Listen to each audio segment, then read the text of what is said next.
আশা করি মায়ের আশীর্বাদে সবাই ভালো আছেন।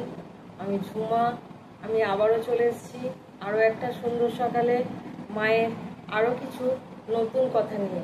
মায়ের গল্পটা আর একটু আগিয়ে নিয়ে যাব আমাদের চ্যানেল মায়ের সাথে কিছুক্ষণ।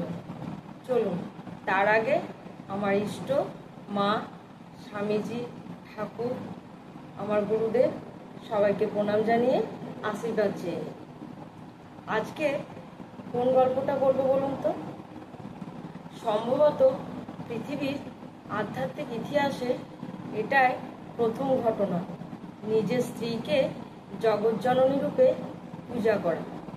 হ্যাঁ, ঠিক তাই। আমি আপনাদের আগেই বলেছি 1278 সালের চৈত্র মাসে আমাদের মা শারদা প্রথম দক্ষিণেশ্বরে পা রাখলেন।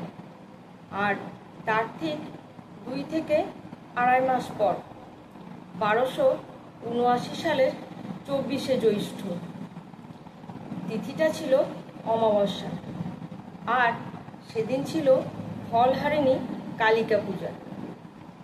সেদিনকে দক্ষিণেশ্বরের মন্দিরে কালী পুজো তো হবে, আর সেই সঙ্গে আমাদের ঠাকুরের মনে জাগলো এক অদ্ভুত পূজার। তিনি স্থির করলেন নিজের স্ত্রীকে ষোড়শী রূপে পূজা করবেন, আর এই পূজাতে ওনাকে সাহায্য করলেন ভাগ্নে হৃদয় আর দিনু পূজারী। সেদিন সন্ধ্যাবেলায় হৃদয় কিছুটা পুজোর জোগাড় করে দিয়ে উনি চলে গেলেন মন্দিরের বিশেষ পূজায়, আর বাকি পুজোর জোগাড়টুকু রাধা গোবিন্দের মন্দিরের যিনি পূজারী ছিলেন দিনু পূজারী, উনিও কিছুটা সাহায্য করে রাত্রি 9টার সময় সবাই চলে গেলেন। আর এই পূজাটা হয়েছিল বাবার নিজের ঘরে, আর বাবা মাকে আগে থেকে সেই ঘরে আসতে বলে রেখেছিলেন। মা আগেই চলে এসেছিলেন। এবার রাত্রিবেলা তখন সেই ঘরে আর কেউ ছিল না। বাবা নিজের মনে পুজোর সমস্ত ঠিক করতে লাগলেন, আর মা এক মনে বাবার সেই পূজার কাজকর্ম দেখছিলেন। বাবা বসেছিলেন পূর্ব দিকে মুখ করে, আর বাবার পিঠ ছিল পশ্চিম দিকে। আর আমাদের মাকে বাবা কিছুক্ষণ পর ইশারায় ডাকলেন। বাবার সামনে যে বেদিতে, সেখানে মাকে বসতে বললেন।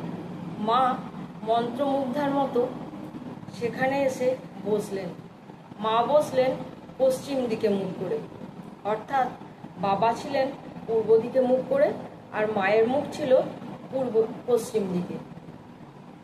এবার বাবা মন্ত্রপুত জল ছিটিয়ে প্রার্থনা মন্ত্র উচ্চারণ করতে লাগলেন। হে বালে, সর্বশক্তির অধীশ্বরী মাতো, ত্রিপুর সুন্দরী, সিদ্ধিদ্বার উন্মুক্ত করো।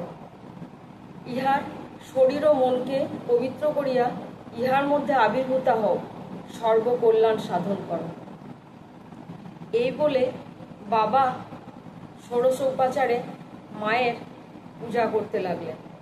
আর জানেন, এই পূজার সময় আমাদের মা সমাধিস্থা ছিলেন, আর বাবাও প্রায় অর্ধবাহ্য দশায় মন্ত্র উচ্চারণ করতে করতে সমাধিস্থ হয়ে পড়েছিলেন।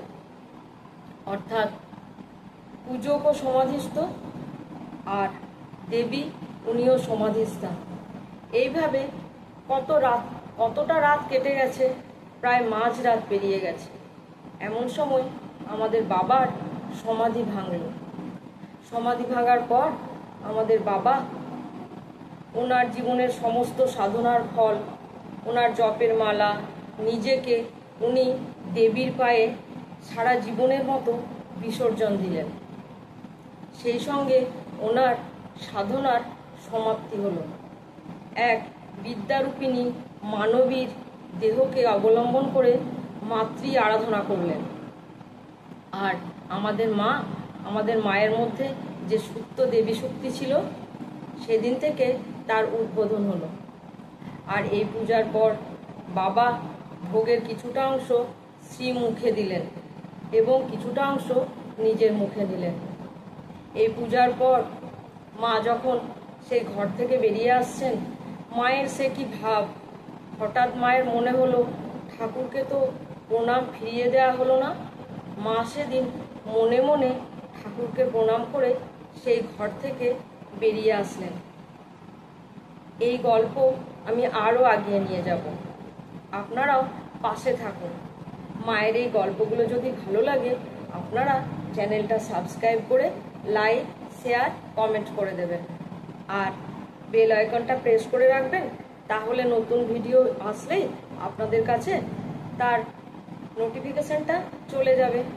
মায়ের আশীর্বাদে সবাই ভালো থাকুন।